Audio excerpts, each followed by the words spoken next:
Sākam, Sākam, sveiki, mīļie! otrdienas rīts.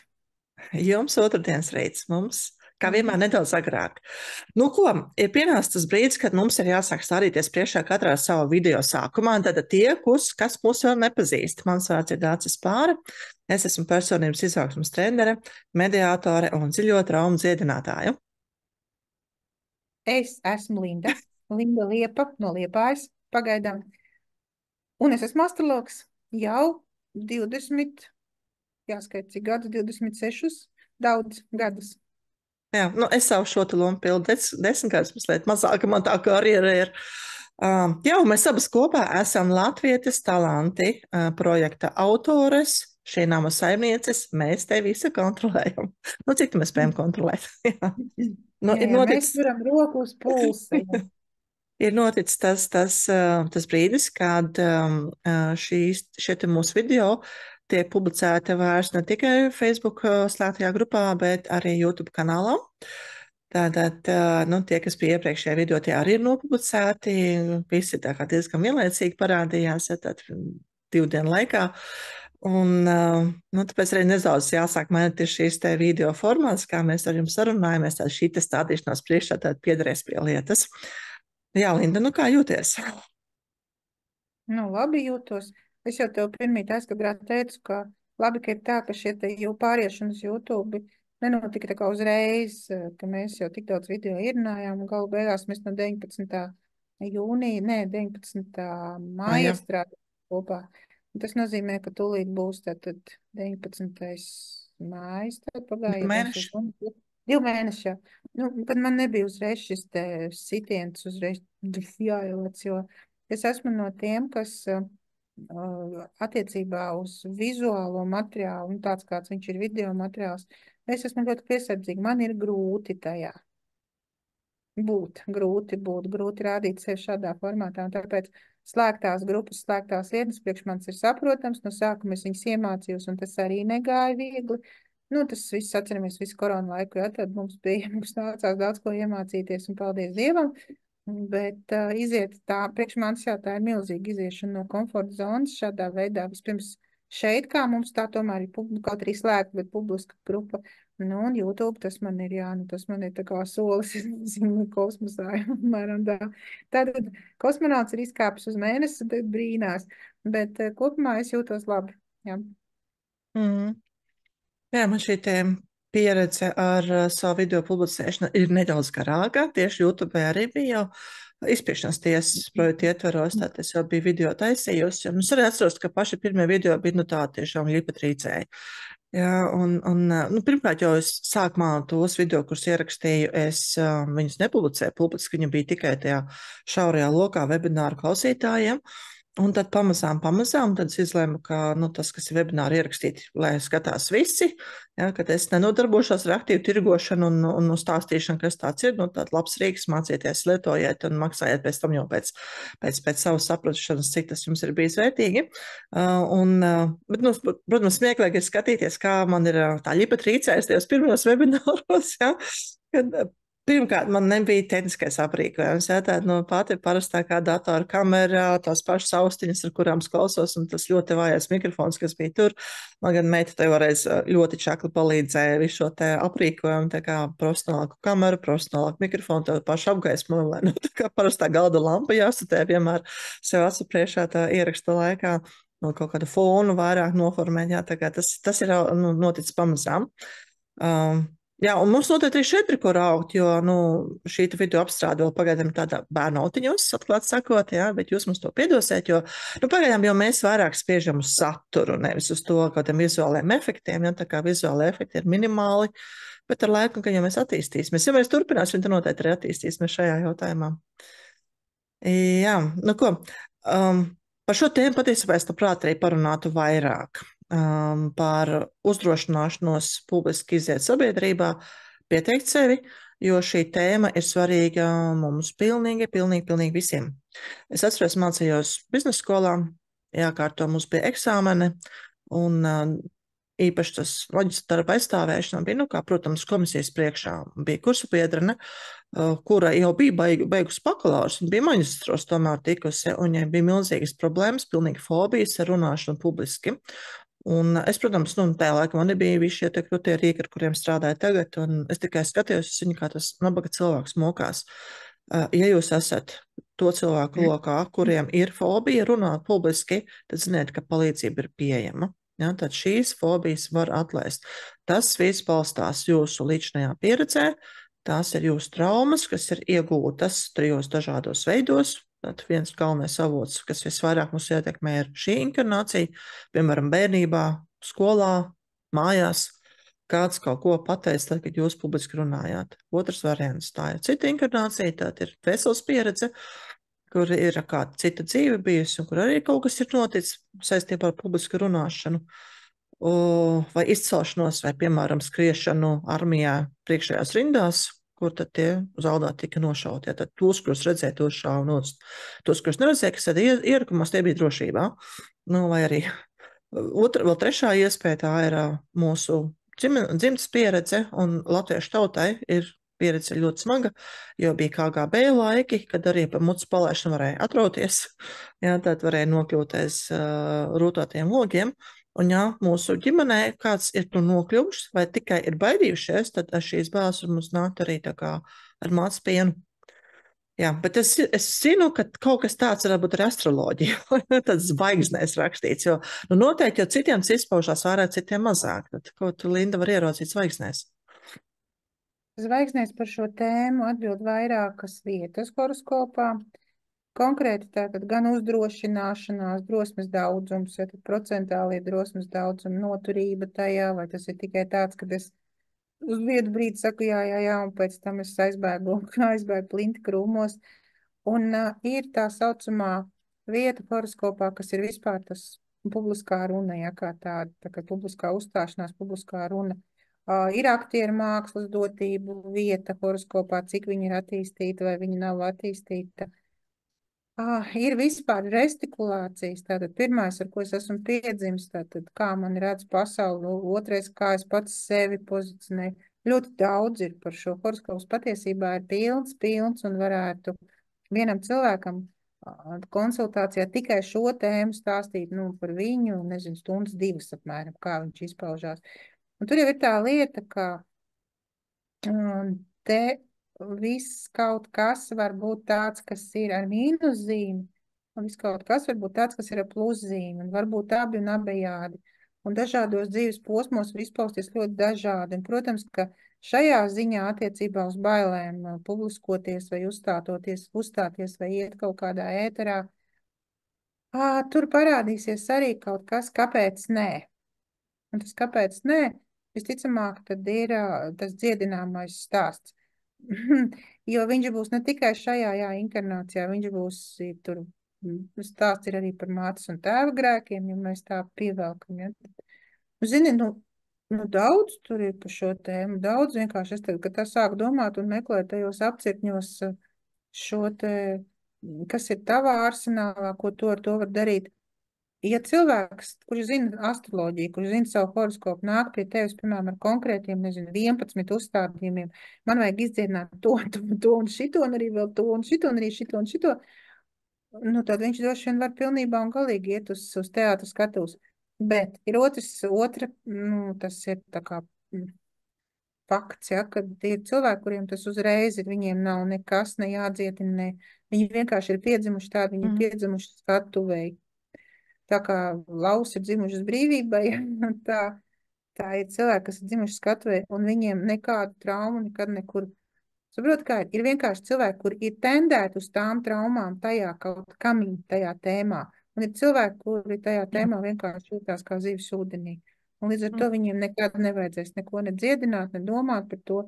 Ir tikai viena lieta, ko es mācījos augstskolā tieši publisko runu mācījos pie Regīnas Devītas, un viņa teica ļoti interesantu lietu vienā no lekcijām, kā cilvēkam, jebkurš neviens cilvēks, pilnīgi neviens, trauma, netrauma, nav piedzimis orators, vispār tāda cilvēka nav, arī aktieri tāda nav. Un, lai tā būtu, tas ir tāds novērojums, acīm redzot, kā aktieriem taču māca lietas, kuras mēs tev nezinām. Tad ir vajadzīgs apmēram 170 reizes uzstāties publiski, lai pārietu mandrāža, lai pārietu tā, kā viņi saucās, rampu slimība, ja ne, rampu gaismas slimība. Iedomājies, tas ir principā gandrīz 200 reizes ir vajadzīgs publiski uzstāties, tad tev ir 200 reizes jānospēlē kaut kāds teātris, lai tu, vai jānorunā kāda runa vai dzējols, vai jānovada pasākums, lai tu neuztrauktos. Un tad pamazām tas zūd. Bet par to, ko tu stāstīji, par to, ka pazūd šīs te runas spējas, es esmu tas cilvēks, kuram publiski uzstājoties, man lielākā uzstāšanās ir bijusi zālē apmēram ap 150 līdz 200 cilvēkiem. Redzot, kā viņi nāk un nes klāt krāsas, jo viņiem liekas, ka es esmu būšu interesants lektors, man vienkārši aizkrīt klusums. Es jau uzstāties te varu iet, bet parunāties nevaru. Un, nezinu, kas tā ir par traumu, bet viņa ir ļoti, ļoti spēcīga.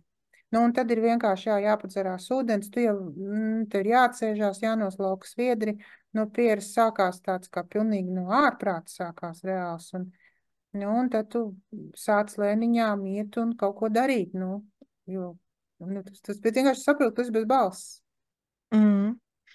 Arī tā, ka tīri fiziskā līmenī tev notiek kaut kādas fizioloģiskas izmaiņas, kas ir klusums iestājas tevī. Jā, tas es cilvēks arī zinu.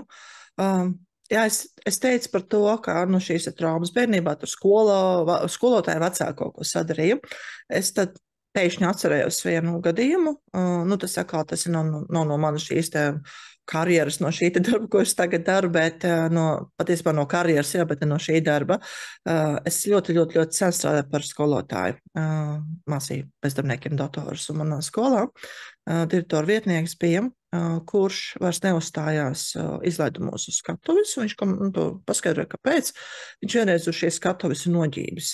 Un kopš tā laika viņš uz skatuves vairs nav spējīgs uzkāpt. Tad viņam ir atmiņas par to, par šo ģibšanu, jā, kas tur bija par iemesliem. Viņš nestāstīja, kāpēc ir noģības, bet ka tā patiesībā ir trauma. Tad, tas nozīmē to, ka šādas traumas mēs varam iegūt arī pieaugušā vecumā. Atkal, neatkarīgi no tā, ka šī trauma ir iegūta, tās ir dziedināmas. Tā kā nepaliciet pie tā, ka jūs sevi ierobežojat tajā, ko jūs varētu darīt. Ja jums ir jāuzstājās, ko tā ir darba jautājums, jāprezentē savus produktus. Ja, tas, kas diezgan bieži ir jārunā ar vadību, ja tās visas tēmas ir kaut kur, jebkur no tām tēmām ir dziedinām, kāpēc jūs nejūtaties droši savā ādā, tajā, ko jūs gribētu stāstīt, ko jūs gribētu teikt citiem cilvēkiem. Tad šādas te bailes tās ir atlaižamas visiem cilvēkiem, kuri ir gatavi mazliet ieguldīt. Ja? Noteikti to vajag risināt, ja jūs vēlaties, lai jums palīdz vērsieties pie manis. Ja esat cits speciālists, kurš jums vairāk uzrunā, droši arī to darīt, tad mans ierosinājums ir saņemieties tik daudz drosmes, lai palūgtu palīdzību. Un tad vajadzīgie cilvēki atradīsies noteikti. Jā, jau zinu kā, ir tā, ka es tev pārtraucu, bet ir cilvēki, kuriem tiešām vajag. Viņš savādāk nekā, piemēram, nevar nopelnīt naudiņas, ja viņš neizsakās publiski, bet viņš nevar. Un tas ir pie tāda noteikuma, ja tu jūti, ka tev vajag, bet tu nevari. Ja visādi citādi ja tev nevajag, tad ko tur dziedināt? Vēl ir otra iespēja tāda, ka šim cilvēkam vajag, un viņš arī to dara, bet viņš izjūt milzīgu stresu no tā, kas ir jādara. Tas nozīmē, ka arī tur ir ko darīt, arī tur ir ko dziedināt.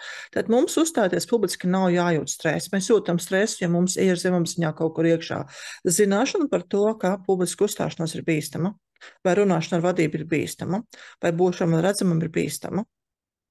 Jo tā cilvēks vēsture ir diezgan traģiski bijusi. Jā. Ir bijuši laiki, kad cilvēki tiešām cieta par to, ka viņi runāja publiski to, varbūt, kas kādam nepatika. Jā. Tad runāja pretim priekšniekam vai vārturim. Vai visas raganu dedzināšanas prāvas, arī tas mans piemērs par atrašanos frontes līnijas pašā priekšpusē, ja, ka tur tie cilvēki mira, tie, kas bija aizmugurē, tie nemira. Un tad, ja šī pieredze kaut kur jebkādā veidā ir zināma, tad mums var būt liela trauksme. Kāpēc citiem cilvēkiem nav? Varbūt viņi ir izcietinājuši tās traumas kādā citā inkarnācijā, jo tā jau arī tā ir dvēseles mācība. Mums kā cilvēka pieredze kopā ar mūsu dvēseles mācību, ja, tad viss šīs lietas, kurām mēs ejam cauri, ar to kaut ko darīt. Ja viens tāds skarbais veids ir baidies, bet dari. Ja? Tad, to var darīt. Tas, protams, palīdz, un ļoti bieži cilvēki saka, jā, bet es jau pārvarēju, man vairs tagad es to varu darīt. Ir būtu sevī jāieklausās, kādā veidā jūs pārvarējat, tad, ka jūs jūtaties droši, kad jūs to darat, vai jums ir vienalga, kad jūs to darat. Tad, vai jūs esat tā kā ieguvuši drošības sajūtu un sakiet, nē, pagaist, darīju, un sapratu, es nav tik traki, un patiesībā visi cilvēki pret mani labi izturās, un man nav no kā baidīties. Vai arī ir tā, ka es neko nejūtu, un tāpēc es to varu darīt, jo es vispār neko vairs nejūtu šajā mirklī. Nekā nav. Ja? Jo būtu jājūt tas patiesībā prieks, jo mēs, kad tagad runājamies, man ir tāds, ir drusciņ tās satraukums, jo mēs jau nezinām, ko mēs runāsim. Ja mums nav šī iestudētā saruna, mums ir tādā plūsmā visu laiku iet, bet nav pieturspunkti, par kuriem mēs runāsim. Tāpēc ir, ka reizē mēs aizrunājamies kaut kur virziens, kas nebija absolūti pat tā kā, nebija paredzēts, pat domās nebija plānots. Ja tā kā, no tāda viedokļa bija, ka tā kā ir satraukums. Bet mums ir drošības pilvens, un drošības pilvens ir tās, ka šis ir ieraksts, mīļie. Mums ir iespēja vienmēr ierunāt no jauna to, ko mēs runājam. Nereiz to neesam darījuši. Bet tāda iespēja ir. Jā, kas ir publiskas uzstāšanās tā kā laikā, tev ir tikai tā viena iespēja. Tas, protams, tad vēl papildus satraukumu var radīt. Ar kādām domām mēs ejam? Ja mēs ejam ar domu, ka tik es neizkāžos, tad ir tas, ko mēs varētu sev piesaistīt. Ja mēs ejam ar domu, es varētu gūt interesantu pieredzi, redzēs, kā būs, tad būs atkal citas emocijas. Un te ir tas, ko mēs sagaidām arī no tā notikuma. Tam ir ļoti liela nozīme. Jā. Tās ir enerģijas, kuras mūsos vai nu ir, vai nu nav, vai nu mēs viņas vēlamies ielaist, vai arī mēs turamies no viņām par gabalu, jo mēs īsti neticam, ka mēs viņas spējam sev iegūt. Arī vēl tāda lieta. Nestāstīšu vairāk. Tas ir no manas šīs dienas mācība nodarbības. Tad mums ir pirmdiena, ja? Tad šodien bija otrā diena manām mācībām, tad mums ir reiz mēnesī. Nedēļas nogalē, kas ir svētdiena, pirmdiena, tā nedēļas nogalē, vai nedēļas sākums, tā angliski runājušā valstī, kur ar svētdienu sākās nedēļa, tad nedēļas sākuma 2 nodarbības, pilnas garas dienas. Tieši par šo mēs arī mācījāmies, runājām. Tāda sajūsma iekšā, ka rekā šito te tādā veidā var elementāri atrisināt. Pašai prieks. Līdz tev pastāstīšu aizkatrā. Baigā viltniece. Labi, neizsāsmu ar mieru. Jā. Labi. Esmu mieru. Jā, man vēl tagad stāstīja par zvaigznēm, man bija jautājums tās. Tagad es mācos tavā vasaras astroloģijas skolā, un es kaut ko sāku saprast vairāk nekā parastie horoskopu lasītāji. Man ir jautājums, vai tam ir kaut kāds sakars ar Sauli mēnesim par šo te publisko runu, ja tur vēl kaut kāda planētas iesaistīts, man būs jāmācās vēl tālāk.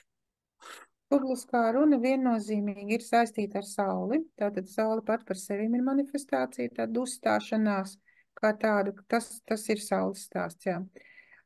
Otrs svarīgāks faktors par Sauli ir tā saucamā dzimšanas līnija, kā viņa astroloģija sauc ascendenta, descendenta līnija. Tas ir tas, kas parāda, kāds tu piedzimsti, kādos apstākļos, kas tevi virza vai kas tevi nevirza. Tas ir pat nevis pat, bet tas ir svarīgāks par Sauli. Un, protams, ir faktors, kas arī ir svarīgāks par Sauli, tas ir mēnesis, bet mēnesis ir mūsu pamatvajadzību rādītājs. Viņš tā kā daļēji piedalās šajos procesos, kas varētu attiekties uz publisku uzstāšanos, jo mēnesis vispār ir tauta.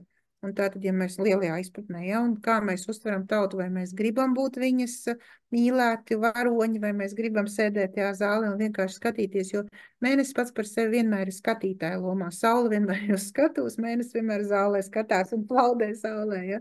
Tā, ja mēs astroloģiski skatāmies. Bet par runu vēl, par publisko runu, par izteikšanos vārdos, mutvārdos un raksturvārdos, protams, atbild Merkurs, kas ir prāta planēta, tad izsakošais.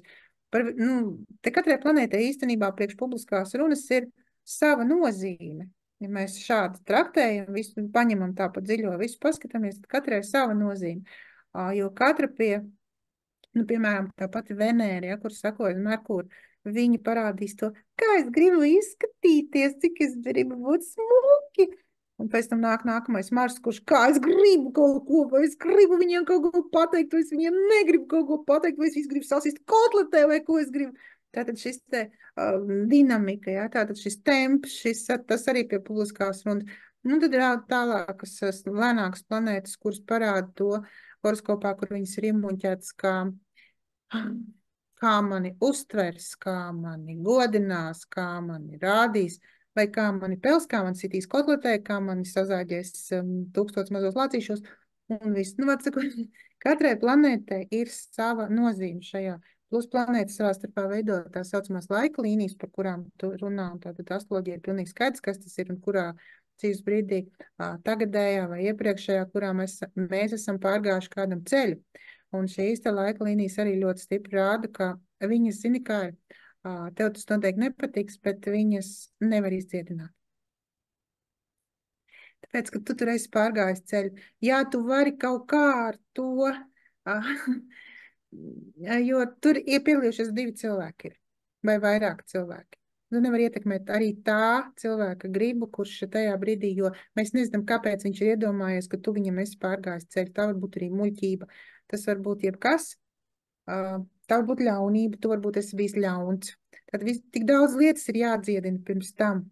Astroloģija zina par šīm te laika līnijām, kā viņas izpaužas un kas galā no tā veidos, jo galā veidojas atkal šis režis, kurš sastāv no kaut kādām, 80 vienībām katru reizi. Vienmēr 80 lietas jāizdziedina, lai plus vienā galā un vēl otrā. 160 lietas ir jāizdziedina, lai kā to vispār aptvert, ja tā. Ja tā. Zini, man ir pamodās zinātnieka prāts. Jo zinātnieka prāts ir tāds, kā mācību grāmata saka, tas nav izdarāms, zinātnieka prāts saka, ja nu. Jā, tad, mīļie, ja jums ir šīs te zvaigžņu stāvoklis, par kuru Linda saka, ka tas nav, tur nav nekas risināms, bet jūs gribat risināt, tas ir, ka es esmu atvērta tam, lai risinātu. Tev 160 vienībām. Ne, zini, kā ir taču tie rīki, kas iesaistam arī tos citus cilvēkus dvēseļu līmenī. Jā, es tev pilnīgi piekrītu, tu ar šito ļoti labi strādā, un tu ļoti labi šo risini un skaties un darbojies, un tu ar to varēji visādi, man tas ir fascinē, bet tad, kad es redzu, piemēram, kaut kādu konkrētu piemēru un redzu, es redzu tos 90 reģus vienā vietā. Es 90 vietās redzu 90 reģus, tad es saprotu, jo, kas tur ir ko rakt. Par to pārēšanu citiem, viens no tiem maniem rīkiem, līdzjūtības pilveni, es atceros savus pāris darbus, kur es kaut kādu savu tēmu risināju. Neatceros vairs kas, jo tas ir jau atrisināts un aizmirsts, bet atceros to pašu faktu, ka ir kaut kādas tās manas traumātās daļas, kurām nekas nerisinās. Ja, un tad, lai ko darītu, tu viņam saka līdzjūtību, un viņam tur tā emocija ir, un tā enerģija nepazūd. Un tajā mirklī, kad mēs pateicām frāzes tā kā spoguļu skatā, tātad, piemēram, viņi tevi apsaka, jā, vai viņi tev darīja pāri, un pasaka, tu viņus apsaki, tu viņiem darīji pāri, un tā enerģija aizgāja. Tas nozīmē, ka pat ar šo te līdzjūtības frāžu pateikšanu, ka tu esi bijis tas ļaunīts, jā, tādā formā, ka tā enerģija aiziet projām. Es, protams, nezinu, tas tā kā ir tā saite, jo, protams, ir tā, ka enerģiju uztur 2 cilvēki, ja? Jo 2 cilvēku starpā ir attiecības, un tajās attiecībās tad arī iekšā viss tas ierakstīts. Un līdz ar tām attiecībām vēl var strādāt kā ar atsevišķu vienību, tad kas tur ir ierakstīts, un kādas ir manas attiecības ar attiecībām, un kādas ir tā otra cilvēka attiecības ar attiecībām. Tur noteikti var risināt. Tikai tas, ka šis ir tāds kā zinātniskais eksperiments, nav zināmi rezultāti. Ja, tad, ja Linda saka, ka nevar, tad tas pirmkārt ir ticējums, ka to nevar, ja, un tad, lai nesanāk tā, ka ir pašmanifestējās, un tad būtu tāda lielāka tiršņa. Jā, par šiem te ticējumiem atgādinu, ka tad, kad mums ir skolotāji vai ārsti pasaka kaut kādus secinājumus, ļoti bieži šī informācija aiziet zemapziņā. Linda, kas ir arī astroloģijas skolotāja, kad arī kā speciālists, pie kur mēs ejam, tā kā, jā, jo vairāk mēs Lindai uzticamies, jo bīstamāks ir Lindas ārots, jo jebkura frāze var aiziet zemapziņā pat taisno, un tāpēc Lindai arī ir jākontrolē, viņa to arī dara. Ļoti uzmanīgi stāsta jums tās lietas, kas zvaigžņu kartē parādās kā negatīvas. Es zinu, es biju Linda un arī man konsultāciju vadīja, un par manu meitu man stāstīja, un es esmu ar baltiem cimdiem. Tas, kas vītie smagie jautājumi, tas tiešām notiek ar baltiem cimdiem, tas arī svarīgi ir, jā, jo, Linda jau ir viens astrologs, bet tāda astrologa ir, 100 000. pasaulē vispār miljoniem iespējams, ja? Un tad ir ļoti svarīgi, pie kāda astrologa jūs ejat, tikpat svarīgi kā pie kāda ārsta jūs ejat, jo, ja jūs aiziet pie speciālista, viņš saka, tā slimība nav ārstējama, nu, kā piemēram rietu medicīna, ja, kur arī tu Linda pati stāstīs mums. Jo kā cita projekta ietveros par ājurveidu, kā nav ārstējama.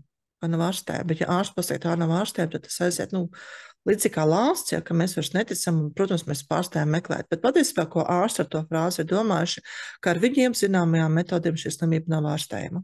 Ar viņiem zināmajām metodēm. Bet vai vispār pasaulē, kā viņi var zināt, kādas metodas ir pasaulē pieejamas? Kurš to zina? Nē, astrologa uzdevums arī vienmēr ir rakt. Ja cilvēks atnāk ar kaut kādu tādu lielu, dziļu tēmu, astrologam arī ir jāpasēž un jāpadomā un jāaiziet uz savām dažādām gudrības krātuvītēm un jāmēģina, ja jau reizi tas ir jārisina, tātad tas ir jārisina. Nevar pateikt, jā, tas nav risināms. Izņemot, protams, vienu, ja kāds jau ir aizgājis uz to salu, tur neko vairs nevar izsināt. Jā, tā. Principā, kamēr viss dzīve, kamēr rokas kājas klāt, jā. Bet, protams, ka es piekrītu arī tev, kad ir tēmas, kuras nevar atrisināt. Varbūt tas tajā dzīves ceļā nav paredzēts, tad, ja tu saki, tev liktenis tur kartēs parādās un tev nav paredzēts to tēmu atrisināt, principā tā arī ir iespējams, jo tāpēc ir cilvēki, kas tiešām kaut kādu savu jautājumu cenšas risināt, viņam tas nevadās rokās, un tad ir viens darbiņš, kas ir jādara, tā ir samierināšanās. Ļoti populārs, es dzirdēs noteikti pieņemšanu par tiem pāriem, kuri nevar tā kā tikt pie paša savu bērniņa, ka tad, kad viņi to pieņem, samierinās, reizēm adoptē, tā kā citu cilvēku radītus bērniņus, tad arī viņiem pašiem savus bērniņus piesakās. Tad viņi ir pieņēmuši, viņi ir samierinājušies. Aiziet tās milzīgais potenciāls, kas tur ir iesaistīts, tā milzīgā vajadzība, lai tas atrisinātos. Tā kā, šī daļa arī pieder gan pie psihologa, psihoterapeitu darba jomas, gan arī pie manējās, pie traumas dziedināšanas un dzīves kvalitātes celšanas. Tas, arī to es palīdzu. Jā, ko? Rekā sanāk, bijām beigt, bet nebeidzām. Turpinājām. Ka šis varētu būt garākais mūsu sarunas aplisām. Tiešām mēs tikai runājam. Mīļie, piedodiet, klausieties vairākus cēlēnos. Nē, jūs esat noklausījušies. Paldies, ka noklausieties līdz šai vietai. Uz tikšanos nākošajos video. Komentējiet un dalieties, ja ir vērtīgi. Dalieties ar tiem, kuriem var būt vērtīgi. Tā.